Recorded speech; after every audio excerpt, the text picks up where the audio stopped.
Vamos a comenzar hablando sobre, ¿me puedes pasar la lámina? Gracias. Sobre qué es violencia. Bueno, el tema de la violencia. ¿Qué es la violencia? Generalmente la violencia ha sido un debate muy fuerte para definir qué es violencia y qué es agresión. La violencia, de acuerdo a un evento internacional que se hizo con expertos en el año 1981, se publicó un libro muy bueno sobre todas las formas de violencia y sobre la noción de violencia, que se llama La violencia y sus causas. Eso fue un evento de expertos. Ellos llegaron al consenso de esta definición, que es una de las definiciones de mayor consenso sobre qué es violencia. Llamaré violencia al uso de una fuerza abierta u oculta, con el fin de obtener de un individuo o grupo algo que no quiere consentir libremente. O sea, dentro de este concepto, la violencia es siempre un ejercicio de poder que busca la dominación, la imposición, la sobreponerse sobre el otro, subordinar al otro e imponerle algo. ¿Ok? Por eso, Hannah Arendt, la filósofa Hannah Arendt, decía siempre que la violencia es instrumental, porque la violencia no es fortuita, siempre busca conseguir algo. Por eso se dice que es instrumental. Busca lograr algo, y ese algo es imponerse por la vía de la fuerza, aunque sea una fuerza simbólica, ¿ok?, sobre la persona o grupo. Otro concepto más relacionado que de un texto de la Defensoría sobre los derechos de las humanas, dice, se define como el uso de la fuerza verbal, física, psicológica u otras sobre el cuerpo, la voluntad, el deseo y los afectos de otras personas. Se ejerce cuando una persona más fuerte, con mayor autoridad o poder, atenta contra los bienes, la libertad, la salud y los derechos humanos de otras personas, amenazándolas, causándoles daños o obligándolas a realizar actividades en contra de su voluntad. Clave, en contra de su voluntad y sus derechos. ¿Ok? O sea, creo que queda más o menos claro que la violencia siempre busca esa dominación, es instrumental y busca lograr algo que la otra persona no quiere, o sea, que es contra la voluntad de la persona. Pasamos la lámina. Ahora, ¿qué es lo que llamamos violencia basada en género? Hay todo un debate sobre estos conceptos. Se habla de violencia basada en género, violencia contra las mujeres, violencia doméstica, violencia intrafamiliar, que son términos que no es lo mismo, pero se están tratando del mismo fenómeno, pero son conceptos distintos. Por consenso, en el año 2006 se realizó un evento de Naciones Unidas que se llamó, es un evento que congregó, que sistematizó un proceso de investigación internacional que se hizo en más de 100 países sobre la violencia, que se llamó Estudio a Fondo sobre la Violencia contra las Mujeres. Y en ese evento ¿cómo explicarles? El evento fue la sistematización de ese estudio, ese trabajo que reúne todos los aspectos que se consensuaron sobre cómo se presenta la violencia contra las mujeres en los países del mundo. Llegaron al consenso, es un consenso, que el concepto más adecuado es violencia contra las mujeres. Eso no quiere decir que los otros conceptos sean inadecuados, porque es un consenso, es un convenio, pues, conceptual. ¿Por qué? Porque de la violencia basada en género, el 95% es contra las mujeres. O sea, básicamente contra las mujeres. Pero la violencia basada en género también puede ser contra las personas de la diversidad sexual, homosexuales, bisexuales, transexuales, transgénero. Pueden sufrir violencia basada en género. Puede ser entre personas de un mismo sexo, hombre contra hombre, mujer contra mujer siendo pareja. Eso ocurre y no poco frecuente. ¿Ok? Puede que son casos de diversidad sexual. puede ocurrir, como de hecho ha ocurrido en el caso, por ejemplo, de violencia obstétrica de una mujer contra otra, y si es por un ejercicio también de poder, ¿ok? También puede ocurrir. La violencia hacia las mujeres ha sido denominada violencia de género, violencia basada en género, y se refiere a la que éstas sufren por el hecho de ser mujeres. Esto es un primer concepto que lo que vimos con lo que lo conectamos con la clase pasada, con el patriarcado. Producto de esa cultura patriarcal, machista, que va a imponer una superioridad de los varones sobre las hembras, ¿ok? Sobre las mujeres, se construyen unas identidades masculinas, en mayoría de los casos, de hombres que asumen el patriarcado, porque no son todos los hombres no son violentos por naturaleza. Los hombres y las mujeres aprenden la violencia en contextos violentos. Los hombres que ejercen violencia son los hombres que asumen la identidad patriarcal, o sea, que se sienten dominadores, que quieren imponerse a sus mujeres, que piensan que sus parejas, sus hermanas, su familia, sus hijas son su propiedad y están bajo su dominio y deben obedecerlo y ellos son los que deciden. Y entonces de ese conflicto sobre la autonomía que quieren ejercer las mujeres y esa avidez de dominio surge el conflicto y el conflicto de la violencia. O sea, no son todos los hombres que son violentos, los hombres no son violentos por naturaleza y esas identidades pueden deconstruirse y cambiarse. Eso es otra cosa importante, se está promoviendo mucho lo que se llama masculinidades positivas, masculinidades subalternas, porque a esta masculinidad patriarcal, machista, dominante, violenta, se le llama hegemónica. Masculinidades hegemónicas. Y a las otras masculinidades que se le contraponen, se les denomina subalternas, alternativas, positivas. ¿Ok? De un poquito sobre masculinidades, que no estaba en el temario, pero creo que es pertinente. Pero es bueno aclarar eso para entender que, aunque es una violencia que sufren las mujeres por ser mujeres y que es en su mayoría ejercidas por hombres, pero hay mujeres que ejercen violencia contra otras mujeres y que asumen el patriarcado. A esas mujeres que asumen el patriarcado y que buscan dominar a sus congéneres, que son que pueden ejercer violencia, se le llama femenarcas. O sea, mujeres que asumen el patriarcado, mujeres patriarcas, pero como no son mujeres que asumen el patriarcado, se le femenarcas. Femenarcas. Una femenarca es una mujer que asume el patriarcado, que se siente patriarcal, que se siente patriarca, que asume como si fuera un varón, que domina a otras mujeres, que busca imponerse y que ejerce violencia. Que puede ejercer violencia o puede ejercer dominación sobre otras mujeres. Femenarcas, las hay. No es así un fenómeno muy frecuente, pero existe. Y hemos visto casos. Ok. Es una expresión de las relaciones de poder entre hombres y mujeres. Siempre la violencia es un ejercicio de poder. Este tipo de violencia puede darse en el ámbito de la familia, laboral, comunitario, la escuela, la calle y en las instituciones. No obstante, y contrario a lo esperado, es en el hogar donde las mujeres están más inseguras y corren más riesgos de ser violentadas por sus propias parejas. Este material de Jessy Blanco, de la Defensoría del Pueblo, se los puedo mandar por correo. Si me dan un correo, yo les puedo mandar tanto un texto para la clase pasada, lentes de género, y les podemos mandar este material también, que es un material de apoyo. Yo les traje un material de apoyo, pero se los voy a dar al final. Ok.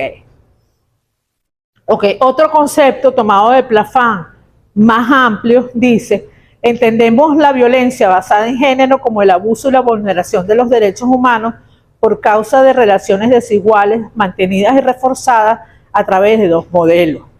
Por un lado, el patriarcado, un sistema de jerarquías que establece la superioridad del varón por sobre la mujer, y por otro, esto es otro concepto, la heteronormatividad. ¿Qué es? Vamos a parar aquí. La heteronormatividad es una pauta heteronormatividad, o la norma heterosexual, o la heteronorma también se llama. La heteronormatividad es una pauta que impone el patriarcado, que nos dice que solo la relación sexual entre un hombre y una mujer se considera, entre comillas, normal. Entonces, todas las relaciones homosexuales o entre personas transexuales, transgénero, las otras formas de diversidad sexual, las considera anormales, patológicas, peligrosas, pecaminosas, o sea, las execra. Esa es la heteronormatividad. Un sistema de creencias que presenta las relaciones entre hombre y la mujer como el único modelo de relación sexual y afectiva válida. Esto es importante porque la violencia basada en género, basado en la heteronorma, en la heteronormatividad, es lo que discrimina a las personas sexodiversas. ¿Ok? Los grupos sexodiversos o minorías sexuales, LGBTTIQ+, también sufren violencia basada en género debido a la homo-lesbo-transfobia o la homofobia, como lo quieran llamar, y el machismo prevalente en el patriarcado. Para el patriarcado, peor que ser mujer es una desventaja, pero peor que ser mujer es ser homosexual. Okay. Se rechaza completamente el machismo, se opone y rechaza completamente las relaciones homosexuales. Ok, vamos. Otros conceptos que también se utilizaron mucho, sobre todo hasta finales de los 90, el concepto de violencia doméstica, el concepto de violencia intrafamiliar. Es un concepto utilizado para referirse a la violencia ejercida en el terreno de la convivencia asimilada por parte de uno de los miembros contra otro, contra algunos de los demás o contra todos ellos. Violencia doméstica puede ser definida como el abuso físico, sexual, emocional que ocurre en una casa dentro del hogar. La violencia doméstica es un concepto que no se está utilizando en este momento. No es incorrecto, no es que sea incorrecto, pero está en desuso por las confusiones que trae. Violencia doméstica es dentro del hogar y violencia intrafamiliar es entre los miembros de la familia, que puede ser dentro o fuera del hogar. ¿Ok? Son otros conceptos para nombrar el mismo fenómeno. Pero como les dije, ahorita el concepto más consensuado es violencia contra las mujeres. Ese es el término que vamos a usar, que se debe usar. Pasamos. Ok, este es el concepto de violencia contra las mujeres tomado de la Declaración sobre la Eliminación de la Violencia contra las Mujeres, que es uno de los instrumentos internacionales más importantes sobre este tema. Hay varios instrumentos. Yo aquí no pude meter la parte del marco jurídico porque de verdad que no cabía. Pues, como les digo, esto es un tema que da mucho tema. Pero tenemos dos instrumentos muy importantes. La Declaración sobre la Eliminación de la Violencia contra la Mujer y la Convención para la Prevención, Erradicación y Sanción, para prevenir, erradicar y sancionar la violencia contra la mujer, o Convención Belén do Pará, Convención Interamericana. Ese es un instrumento fundamental, que es el instrumento internacional, que es ley en el país, porque Venezuela es firmante de la convención, que ha inspirado nuestra ley y que estatuye el concepto de derecho a una vida libre de violencia. Eso es un derecho estatuido en esa convención. Y eso es lo que está inspirada nuestra ley, la Convención Belén do Pará.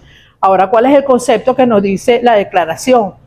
Se entiende todo acto de violencia basado en la pertenencia al sexo femenino que tenga o pueda tener como resultado un daño o sufrimiento físico, sexual o psicológico para la mujer, así como las amenazas de tales actos, la coacción o la privación arbitraria de la libertad, tanto si se producen en la vida pública como en la vida privada.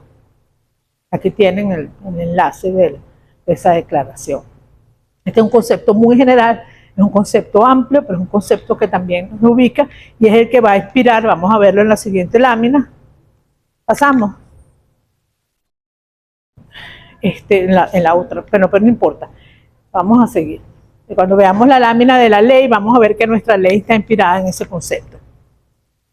El estudio a fondo del cual les hablé de las Naciones Unidas insiste en que la violencia contra la mujer persiste en todos los países del mundo. Es un fenómeno universal. Eso no, porque en todos los países del mundo predomina el patriarcado. Esa es la razón. Como una violación generalizada de los derechos humanos y uno de los obstáculos principales para alcanzar la igualdad de género. O sea, esto es una constatación, porque esto es una afirmación en base a este estudio que se hizo en todos los países. O sea, es un fenómeno universal. Existe muy pocas que no son países, sino que son comunidades en las que hay muy poca o no existe violencia. Por ejemplo, se ha encontrado en algunos esquimales los Inuit, que viven allá arribota, allá por Labrador, allá en el norte de Canadá, que con temperaturas de 60 grados bajo cero, que ellos, por ejemplo, en su lenguaje no existe ninguna palabra que tenga que ver con guerra, batalla, conflicto, violencia. Eso no existe. Son familias matricentradas, no matriarcales, matricentradas, que tienen avunculado. O sea, las mujeres, los hijos tienen un submarido, pero el tío, el hermano de la mujer es el que ejerce el rol de padre. Entonces, eso se llama avunculado.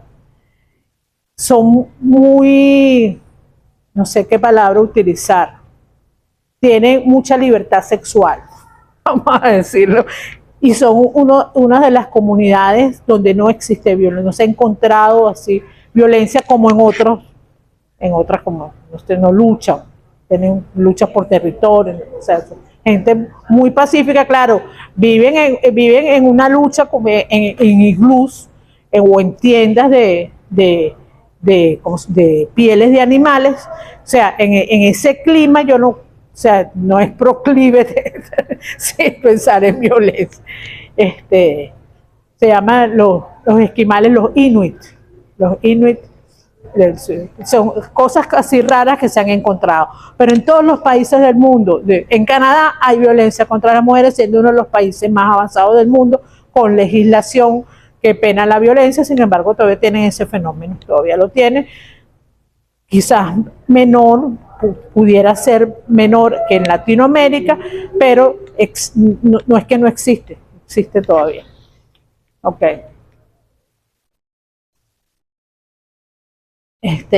Un aspecto muy importante, la violencia contra las mujeres.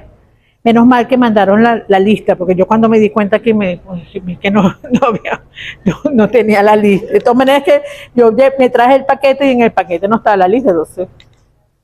Ok, porque no, Roxana me mata si no le llevo la lista. Ok, la categorización de la violencia contra la mujer como una cuestión de derechos humanos tiene importantes consecuencias. El reconocimiento de que la violencia contra la mujer es una violación de derechos humanos clarifica las normas vinculantes que impone a los estados las obligaciones de prevenir, erradicar y castigar esos actos de violencia y los hacen responsables en caso de que no cumplan con tales obligaciones.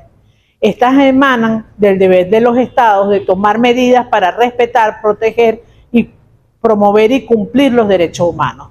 De tal modo, la exigencia de que el Estado tome todas las medidas adecuadas para responder a la violencia contra la mujer sale del reino de la discrecionalidad y pasa a ser un derecho protegido jurídicamente. O sea, es un tema de derechos humanos y de violación de los derechos humanos de las mujeres, y dentro de la concepción como país de los derechos humanos es responsabilidad del Estado la prevención, erradicación y sanción de estos tipos de violencia, pero no solo el Estado es violador de los derechos de las mujeres, son también los particulares que son violadores de derechos de las mujeres, porque nuestra concepción de derechos humanos dentro del Estado venezolano es una concepción crítica de los derechos humanos, y nosotros no compartimos la visión liberal hegemónica que predomina. El marco de derechos humanos brinda acceso a una serie de instrumentos y mecanismos que han elaborado para responsabilizar a los estados en los niveles internacional y regional. Ok, pasamos. Ok, este es el concepto de nuestra ley. Nosotros tenemos, y lo puedo afirmar porque tengo la experiencia de haber ido a Santiago de Chile en el año 2009 a presentar nuestra ley orgánica sobre el derecho de las mujeres a una vida libre de violencia en un evento donde había representantes de toda Sudamérica. Nuestra ley era por mucho, pero largo, la mejor ley de América Latina sobre el tema de violencia contra la mujer. La más completa, en ese momento solo tipificaba 19 tipos de violencia, la mayoría de las leyes de América Latina tipificaban 3 o 4, no llegaban a 10, ninguna llegaba a 10, nosotros tenemos los 19 tipos, todas las formas de violencia. No, claro, eso en el transcurso de estos años, del 2009 para acá, han pasado 13 años, eso ha cambiado algo, pero no mucho. Solo seguimos teniendo una de las mejores leyes de América Latina, las más completas, con perspectiva de género, con sanciones, con sus tipos penales, y más amplia en sus formas de violencia que contempla. O sea, una de las mejores leyes, y yo me atrevo a decir que a nivel mundial es una de las mejores leyes. La cuestión es hacerla cumplir. En esa ley, como les dije, la definición de violencia está inspirada en la declaración y dice: la violencia contra las mujeres a que se refiere la presente ley, fíjense, ella está utilizando el concepto de consenso, violencia contra las mujeres, comprende todo acto sexista que tenga o pueda tener como resultado un daño o sufrimiento físico, sexual, psicológico, emocional, laboral, económico o patrimonial, la coacción o la privación arbitraria de la libertad, así como la amenaza de ejecutar tales actos, tanto si se producen en el ámbito público como en el privado. Ese es el concepto de violencia contra las mujeres, un concepto bastante completo que estatuye nuestra ley. Seguimos. Ok, aquí vamos a profundizar un poco más en las características de esta ley. Primero que nada, de la característica de la violencia contra las mujeres. El patriarcado y la discriminación sistematizada, sistémica de las mujeres genera las condiciones de su prevalencia.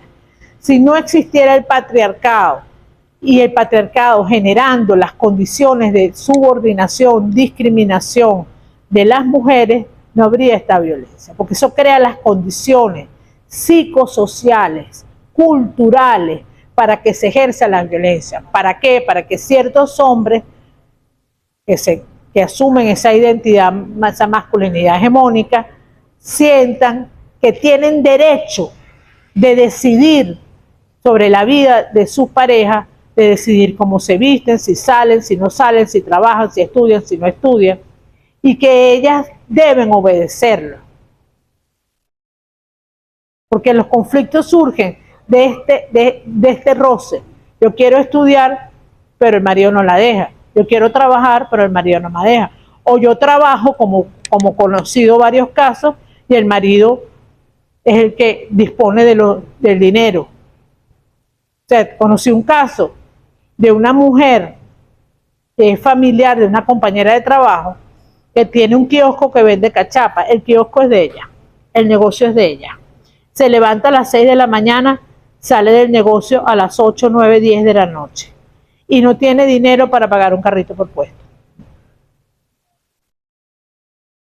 No tiene dinero para transporte, porque el marido está en la caja y lo único que hace es administrar el dinero, y del dinero que ella produce, él no le da nada. Y esto es muy frecuente, eso es una forma de violencia, no le pega, pero es violencia patrimonial. ¿Ok? Entonces, cuando pelean, ella no tiene para dónde irse. Cuando han peleado y ella quiere irse para casa de la mamá o para casa de la hermana o para casa de familia, ella no puede, pues no puede como agarrar un transporte público de donde está. O sea, una cosa que es violencia, una forma de violencia.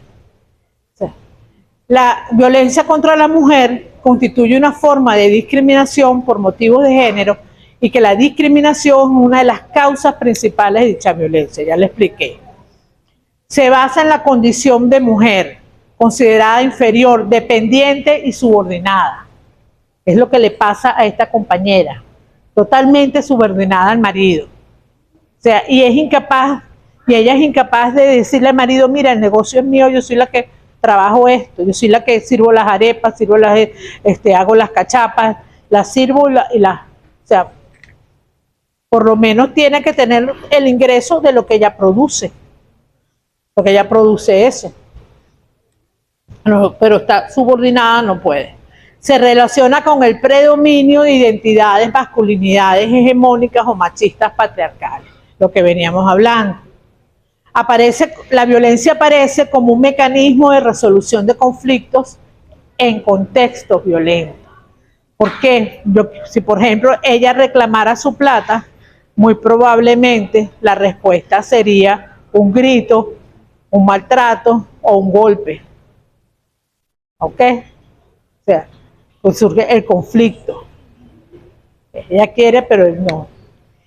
Hubo un trabajo que se realizó la psicóloga Durbin Aguilar, no sé si la conoce, en el Centro de Estudios de la Mujer, porque cuando se aprobó la ley comenzaron a sancionar casos y los hombres violentos los mandaban al Centro de Estudio de la Mujer para que los viera la psicóloga. Y la psicóloga conformó un grupo de apoyo de hombres maltratadores, de hombres agresores. Cuando se les hizo el estudio de por qué ellos reconocían haber ejercido violencia, haber golpeado a sus parejas, y cuando se les preguntaba por qué ejercieron violencia, todos unánimemente argumentaron porque no obedecían, porque no hacía caso. O sea, no tenían la menor idea de que ellas no tienen por qué obedecerlo. O sea, ellos estaban completamente imbuidos en su rol de patriarca, de dominantes, de subordinadores, y consideraban que estaban en el derecho de pegarle para que haga caso. Si no hace caso, le doy su sopapo. Eso es un fenómeno. Todos. No hubo uno que dijera otra cosa. Ok. Mayoritariamente es ejercida por varones, pero como ya dije, puede ser ejercida por mujeres también, y en ocasiones por mujeres que ejercen comportamientos patriarcales, femenarcas ejercen violencia. Es invisible porque en su mayoría ocurre en el ámbito privado. Se trata de un delito oculto, ya que se estima que solo se denuncia entre un 10 y un 30% de los casos. Esto es en España, aquí debe ser menos todavía. Es muy difícil para una mujer víctima de violencia denunciar. Muy difícil tomar la decisión de qué hacer. Muy difícil que reconozca que tiene un problema y es víctima de violencia. La mayoría de las mujeres minimizan los actos, justifican al agresor. Ah, no, él me pegó, pero él tenía razón. Yo me lo busqué, yo lo provoqué. O sea, yo soy culpable de que él me haya golpeado. O sea, no tienen la idea, la noción de derecho. O lo niega. No, me pega lo normal. O sea, como en todas las parejas. Sí. Ok. No tienen conciencia del problema que tienen. O teniendo conciencia, no ven la vida más allá de él. Eso lo vamos a ver más adelante. Es naturalizada, vista como normal o natural, minimizada, legitimada o negada. Ok, pasamos.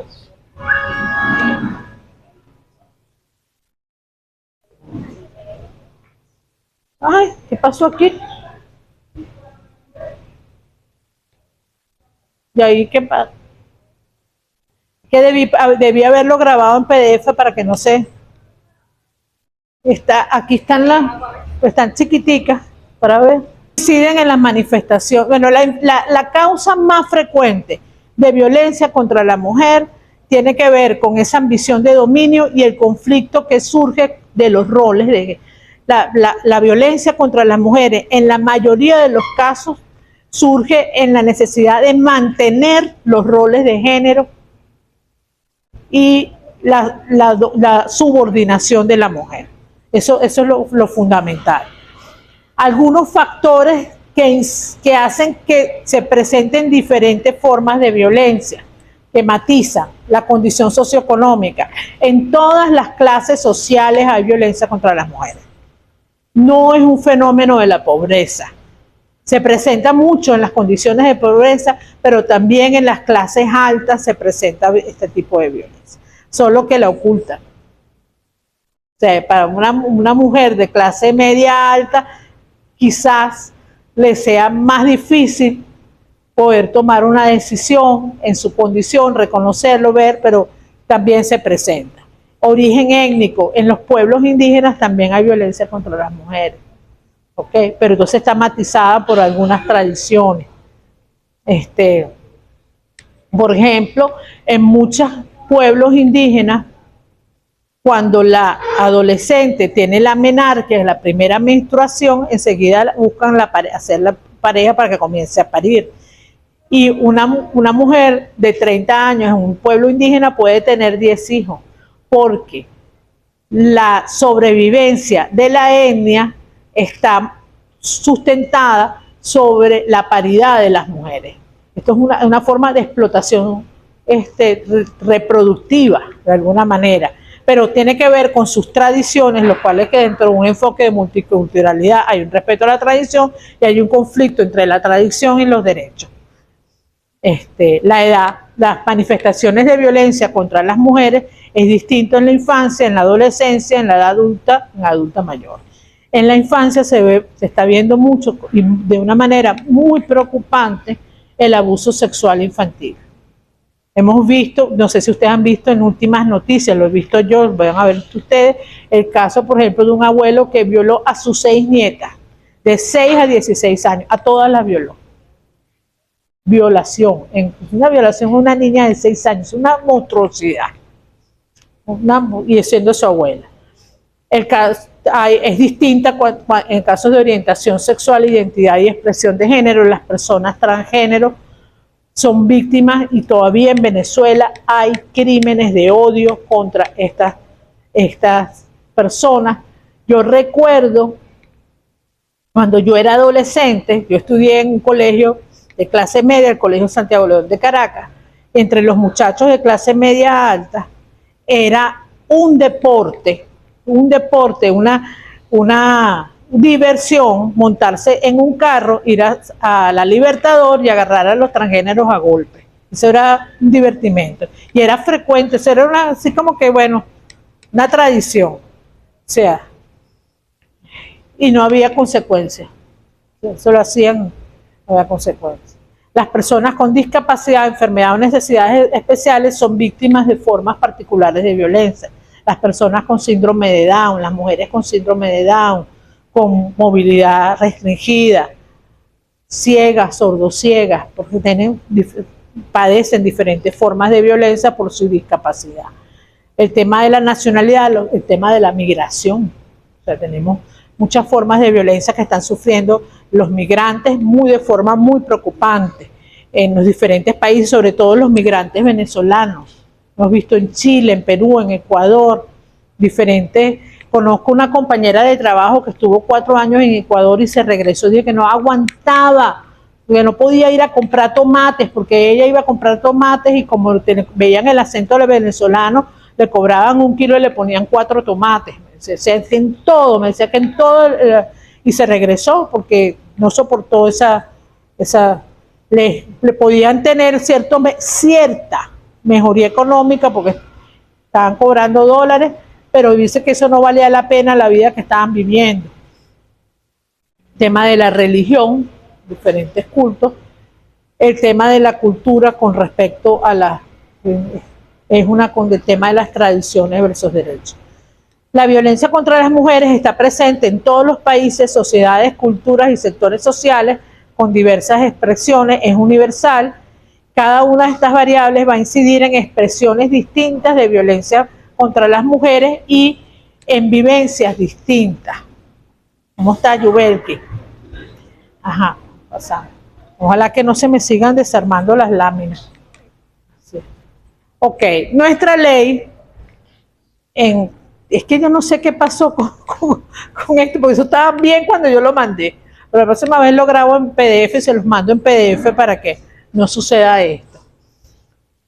Nuestra ley, en la primera versión del 2007, contemplaba estas. Aquí no podemos hablar. Si ustedes quizás cuando tengamos el espacio de preguntas pueden preguntarme por alguna de estas formas. No puedo ahondar en la forma, pero las vamos a mencionar: la violencia psicológica, el acoso, hostigamiento, la amenaza, la violencia física.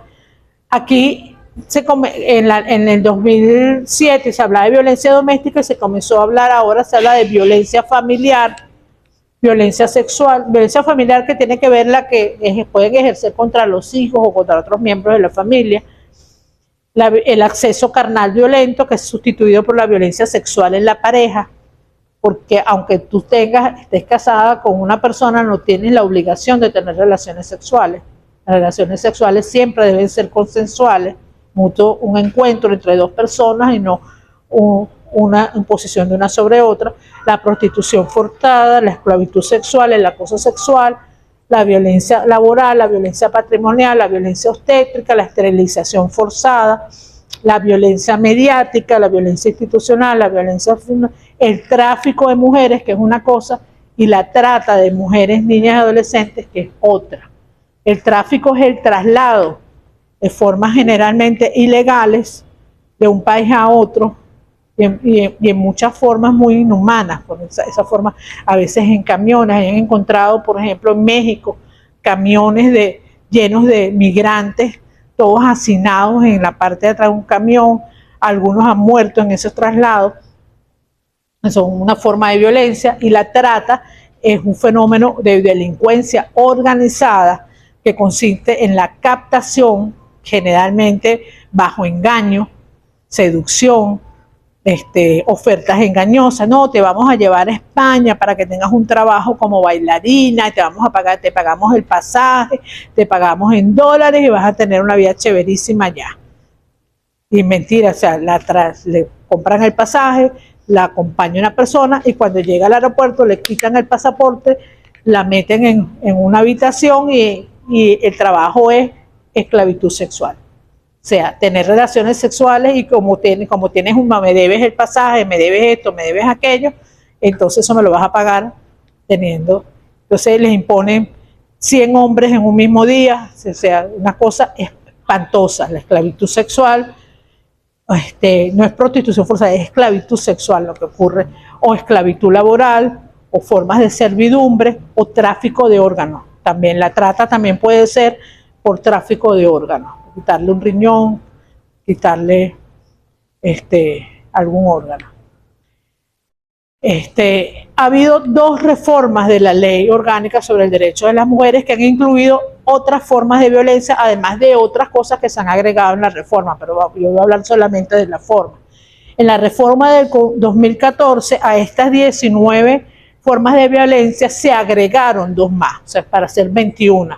La inducción al suicidio, porque muchas mujeres víctimas de violencia sistemática pueden incurrir en un suicidio, ya sea inducido o ya sea asistido. ¿Ok? Y el femicidio. El femicidio, ya lo vamos a ver más adelante, es el desenlace de una relación continuada de violencia donde por accidente o por expresamente el hombre asesina a la mujer. A veces no quiere asesinar, sino que le da un golpe en la cabeza tan fuerte que le fractura el cráneo y la mata. Otras veces quiere agredirla y le mete unas puñaladas y la mata, o sea, es expresa, o les da unos tiros, ¿ok? O unos machetazos, que no lo hemos visto también. Sí. ¿Ok?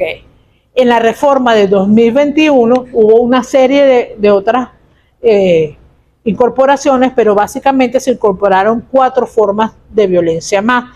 La violencia informática, que es el ciberacoso, que se incluye el ciberacoso, todas las formas que tienen que ver por redes sociales o por estas formas de comunicación. La violencia política, que es la violencia que se puede ejercer con móviles políticos, la violencia ginecológica, que realmente es violencia de salud. ¿Por qué? Porque no es solo en el espacio de la consulta ginecológica, puede ser en cualquier espacio de consulta de salud que se puede ejercer violencia. Se ha ejercido en espacios ginecológicos. Vimos el caso de una persona muy reconocida que en su consultorio violentaba a las adolescentes y las violaba en la consulta ginecológica. Pero este tipo de violencia no es solo ginecológico, puede ser pero en otros establecimientos, en otras consultas de salud, y la violencia multicausal, que incorpora todos estos otras formas de violencia por rasgo, etnia, raza, linaje, discapacidad, condición de salud, edad, orientación sexual, identidad y expresión de género. O sea, aquí estamos cubriendo a las personas transexuales, transgénero, o cualquier otro motivo. O sea, bastante amplia. Fíjense que tenemos una ley muy completa, la cuestión es que se cumpla. Ok. ¿Por qué una mujer permanece en una situación de violencia? ¿Qué hace que las mujeres que estén sufriendo esta situación no salgan, no busquen una salida, no busquen ayuda? Y muchas de ellas están atrapadas. Esto es una cosa que tenemos que conocer básica en lo que llamamos el ciclo de la violencia. El ciclo de la violencia consta de 3 fases: el aumento de tensión, el estallido de violencia y la luna de miel o la reconciliación. O sea, toda relación que es potencialmente violenta comienza con roces que pueden incluir violencia verbal, o sea, no vas para allá, no te pongas esa falda, porque no me tienes las arepas listas, tú no cocinas bien, tú no sabes hacer café. O sea, ese tipo de situaciones que van generando el aumento de la tensión. ¿Ok? El aumento de la tensión en la pareja. Y ese aumento de tensión llega un momento que se produce el conflicto, el estallido. No vas para allá y la respuesta es 2 puñetazos, un empujón. La tiró del carro en movimiento. Eso lo vi yo en Ciudad Guayana. Un señor que agredía continuamente a la mujer y en una autopista la tiró del carro. La mujer quedó toda fracturada. Iba a poner la denuncia y cuando al momento de poner la denuncia se echó para atrás. ¿Qué pasó? Lo siguiente, le pegó 2 tiros y la mató. Nunca puso la... Pues claro, cuando se lleva ya a situaciones de violencia extrema y hay armas o hay maltrato muy fuertes, tenemos que presumir que la vida de la mujer está en peligro. ¿Ok? Y después del estallido de violencia viene yo no quería hacerlo, tú lo provocaste, si tú no me dijiste, tú no hicieras el café mal, yo no te tendría que haberte pegado, pero yo te quiero y eso no va a pasar más. La reconciliación, la luna de miel. De las mujeres que hay en la luna de miel, él va a cambiar, él no quiso hacerlo, yo tuve la culpa, ¿ok? Y vuelta otra vez el ciclo. Quedan atrapadas en este ciclo. Atrapadas en este ciclo y no comprenden esa situación en que estar en el ciclo de la violencia. Pasamos. Ok, a mí no me gusta hablar de perfil porque pudiéramos pensar que todos los hombres son iguales. Ni todos los hombres son iguales, ni todas las mujeres son iguales. Pero se han estudiado en psicología de la violencia algunas características que son bastante comunes de hombres maltratadores. No quiere decir que todos los hombres maltratadores presenten todas estas características, pueden tener algunas y no otras, y todo, como digo y reafirmo, todos los hombres son distintos. Pero es común que puedan tener una muy buena imagen pública, que tienen una doble fachada, son espléndidos en la calle, pero cuando llegan a la casa se sale el monstruo. ¿Ves? Dr. Jekyll y Mr. Hyde. ¿Okay? Son personas que pueden tener sentimientos de inferioridad y baja autoestima que los hacen muy inseguros. Y esa inseguridad puede ser parte de lo que está generando. Personas que tienen motivación por el poder, por el dominar, por imponerse, por personas que han internalizado los estereotipos de género. ¿Ok? O sea, la mujer debe ser débil y debe estar sometida. Tienen bajo nivel de asertividad, es decir, que son poco asertivos, no se comunican bien, no saben comunicarse, no son capaces de establecer un diálogo para confrontar las situaciones de conflicto, no pueden dialogar en un conflicto. Y esa falta de asertividad es lo que hace que recurra de la violencia. Establecen relaciones de dependencia y generalmente han repetido la violencia con sus diferentes parejas. O sea, una pareja u otra ejerce violencia.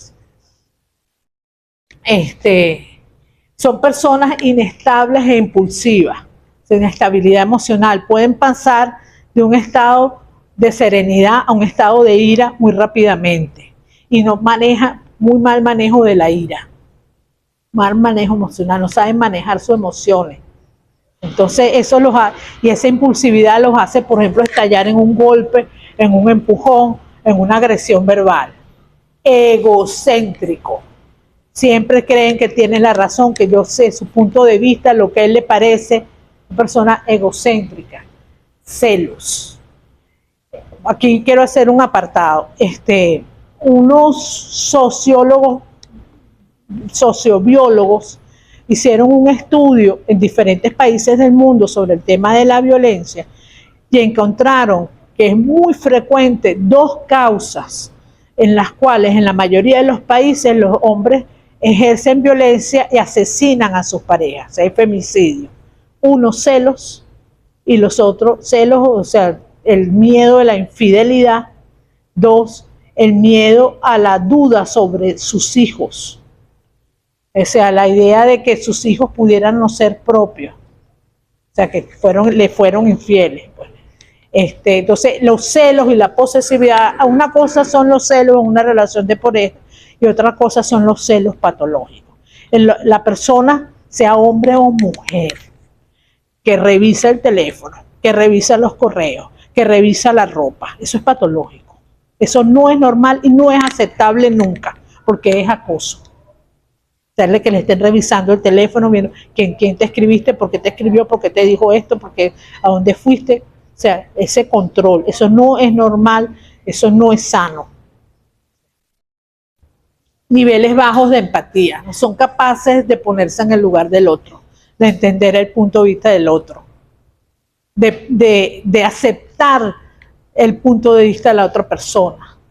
Son lo que yo pienso, lo que yo creo, mi punto de vista. Naturalizan o minimizan la violencia y culpabilizan a los demás. No se responsabilizan. No se responsabilizan. Capacidad de manipulación. Muy amplia capacidad de manipulación en las situaciones para revertirlas a su favor. Es que tú no sabes hacer café. Tengo que corregir. Baja tolerancia a la frustración. O sea, estas características pueden estar en unas u otras, pero suelen ser frecuentes en hombres agresores. Hay un gran número de variables que pueden acabar generando que un individuo termine ejerciendo malos tratos, con lo que no resulta sencillo establecer un perfil general de la figura del maltratador en la violencia de género. No existe un único tipo de maltratador y todos ellos tienen características que los hacen diferentes entre sí. Muy importante. No existe un perfil único, sino que se han encontrado estos aspectos y es bueno tenerlos identificados. Pasamos. Ay. Otra vez el mismo, pero no podemos ampliar lo que está allí.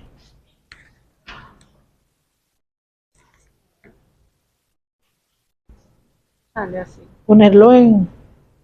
no, esto que está, yo creo que está, ajá, mira, en letra 1. Vamos a ponerlo en letra 12. ¿no? Tienes que sombrearlo con... Ajá. Pero ahora se salió. Este café es para mí. Me va a tomarme porque se va a enfriar. Es que no me acuerdo.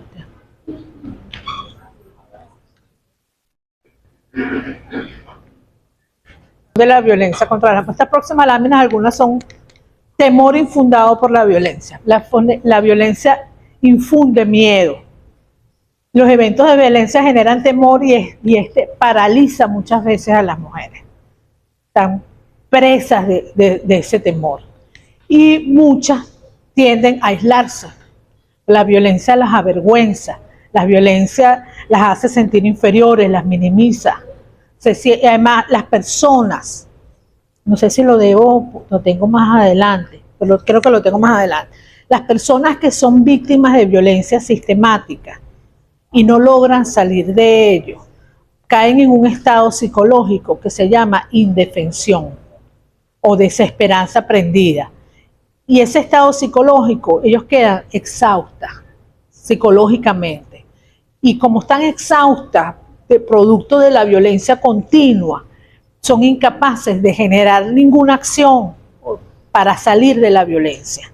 Eso se llama indefensión, pues la desesperanza. Y es terrible, pero es uno de los factores. No reconocimiento del problema. Muchas mujeres no identifican el problema que tienen y sobre todo aquellas que provienen de hogares violentos.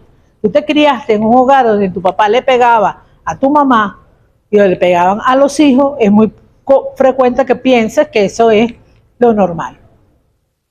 Tienden a ver la violencia doméstica como algo normal. Falta de protección. Algunas mujeres no cuentan con ningún elemento de protección por desconocimiento de los recursos con que podrían contar. Falta de alternativas frente a la violencia. Esto es un problema que tenemos en el país. ¿A dónde van las mujeres víctimas de violencia? Pues no se trata solo de denunciar, se trata donde buscan apoyo psicosocial, psicológico, para comprender su situación, para orientarse frente a esa situación. No hay muchos programas de atención. Los que hay, que sí los hay, están generalmente provistos por organizaciones no gubernamentales. Tinta Violeta tiene atención, ABESA tiene atención, el Centro de Estudios de la Mujer de la UCB tiene atención, Funda Mujer, que trabaja con el Centro de Estudios de la Mujer, tienen atención, pero son casi todos en el área metropolitana de Caracas, pocos en el interior y muchas de organizaciones no gubernamentales. Hay muchas líneas. Bueno, creo que está funcionando, no sé si me corrigen las que están aquí, el 800 mujeres de una mujer. Ok, esperanzas y deseos. Muchas mujeres guardan la esperanza que su pareja pueda cambiar. Quedan atrapadas en eso. No conocer qué hacer. La violencia repetida genera indefensión y vulnerabilidad y muchas mujeres no saben qué hacer frente a estos hechos. Por miedo a las consecuencias y represalias, esto es correcto, porque el momento de mayor peligro de la vida de una mujer es cuando decide abandonar a su pareja, es cuando las matan, o sea que no es tan fácil salir de una relación violenta. No se debe juzgar a una mujer que permanece en una relación violenta. Las mujeres no salen de una relación violenta porque no quieren, sino porque no pueden. Okay. Bueno, vamos a hacer un